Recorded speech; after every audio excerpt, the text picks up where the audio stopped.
Brothers and sisters, we need to make this world our prisoners. We need to make the people of this world our prisoners. And that's probably going to sound very radical or strange or quite controversial. But let me just explain why. For a long time, Christians, the church, and when I say church, I'm talking about the church universally. I'm not singling out any individual church, but the church as one. The church has been chained, silenced. We've been ridiculed as Christians. Why do we believe in this God that doesn't really exist? People actually think the story of Jesus Christ is the equivalent as the tooth fairy. We're ridiculed to that extent. But there was a time when our laws, our values, our ways of life in this Western world was based entirely on the teachings and principles of the Bible. Almost entirely. In fact, a few hundred years ago, or even less than that, in much of Europe, the church had equal power with the state. And in fact, in many parts of Europe, it's argued that the church had more power than the state. They were the authoritative power in those days. But how is it that the tables have turned in less than even 100 years? And it's the rise of the anti-Christians, the Antichrist, and those who believe they can change the world and make it better by being more liberal. They have risen. Those are the voices at the top of our society today. Veganism, Black Lives Matter, feminists, environmentalists, genderisms, all the isms and ists. They seem to just be coming out the woodworks. Those are the voices that are now louder than the voices of Christians. And we've allowed it to happen. And as a result, the world is going downhill. We are now prisoners to this new change. We have restrictions on the things we can say or do as Christians. But what do we do in a time when we've been chained and silenced and even marginalized? Let's look at what Paul did in the letter to the Philippians at chapter 1, verse 12 to 14. But before I actually bring the text up on the screen, I just want to give you a brief overview in that time period about what Paul was going through. When Paul wrote the letter to the people of Philippi, who we now refer to as the Philippians, it was between 550 and 600 AD. And Paul was in prison, but we don't know exactly where Paul was being kept in prison. But we know, we can take an informed guess, that based on the amount of time he spent in Rome, that's where he wrote the letters. He was a prisoner of Rome for quite an extended period of time. And what's interesting is that in the book of Philippians, when it talked about Paul being a prisoner, Paul was a prisoner. He went into prison by himself, which was quite strange. Normally when the prisoners go in, they're kept together. But it says Paul was allowed to be alone, just him and his guard. And in those days, it was custom for the guard to be chained to the prisoner, so that the prisoner had no way of escape. What's interesting is that although Paul was in prison, he didn't lose faith. He wasn't distraught. He didn't doubt God. He didn't doubt whether or not he met Jesus Christ on the road to Damascus. He didn't question God, why am I here? In fact, in his letter to the Philippians, Paul actually thanked God. Let's have a look. I want you to know, brothers, that what has happened to me has really served to advance the gospel. Wait a minute. How is it that you can be a prisoner and still think the gospel is being advanced? I want to understand his way of thinking. Let's keep reading. Verse 13. So that it has become known throughout the whole imperial guard and to all the rest that my imprisonment is for Christ. Paul is saying that the gospel has been advanced while he was in prison, that more people have heard about it. Anyone who was in the vicinity of his prison cell heard Paul shouting from the top of his mouth, the top of his lungs, about Jesus Christ. The guard who was chained to him had nothing else to do but to listen to what Paul had to say. Paul did not see himself as a prisoner. He saw himself as free. Freely he could open his mouth and speak about Jesus Christ. The guard, however, it was his job to be chained and to watch over Paul. He couldn't go anywhere. So Paul was free and the guard was Paul's prisoner. And that prison guard was hearing about Jesus Christ continually.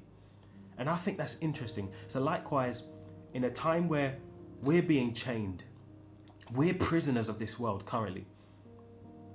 We shouldn't be, because the Bible says we're the light bearers of this world, but because of our weakness as a church, as Christians, because we're not doing what we ought, we find ourselves succumbing to the rise of these liberalists, of these agendas, these demonic agendas that are currently happening. Let them become our prisoners. We are free to speak about Jesus Christ. Those of us in the West, and there are those in other parts of the world who are not free to even mention that they believe in Jesus Christ, because they will be beaten and imprisoned and some even killed. My prayer goes out to them daily. But us here in the United Kingdom, in Europe, in America, in Canada, in Australia, in New Zealand, us here in the West, we have a voice.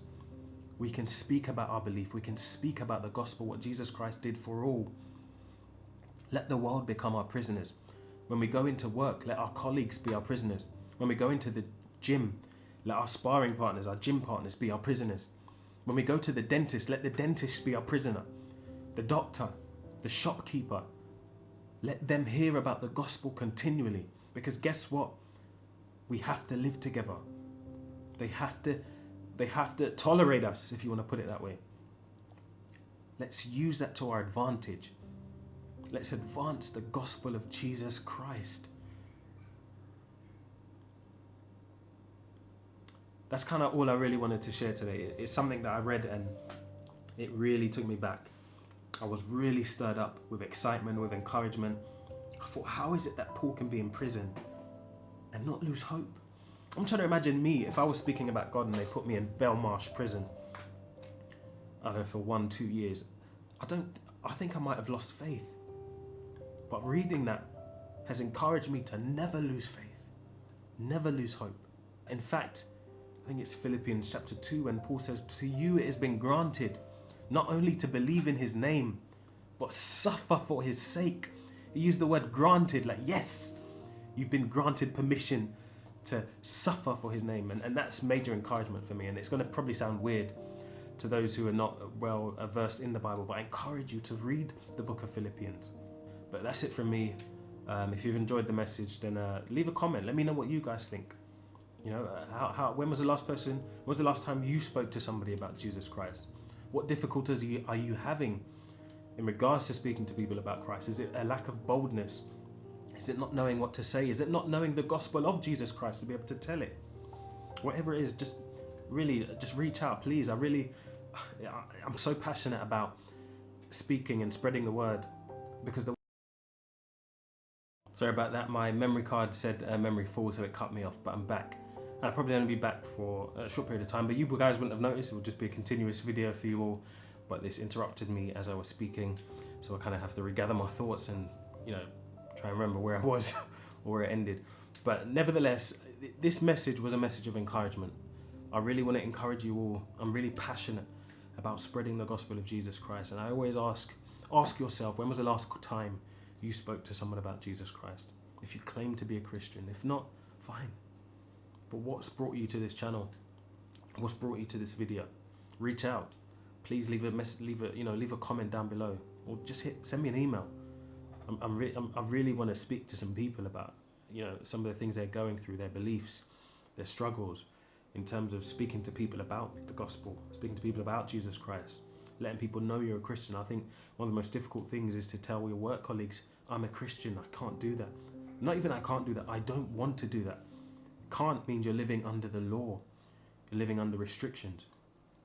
I don't want to means it's not that I can't, I just don't want to sin against God, and there's a massive difference. Anyway, that's it from me. Peace be with you all. Take care.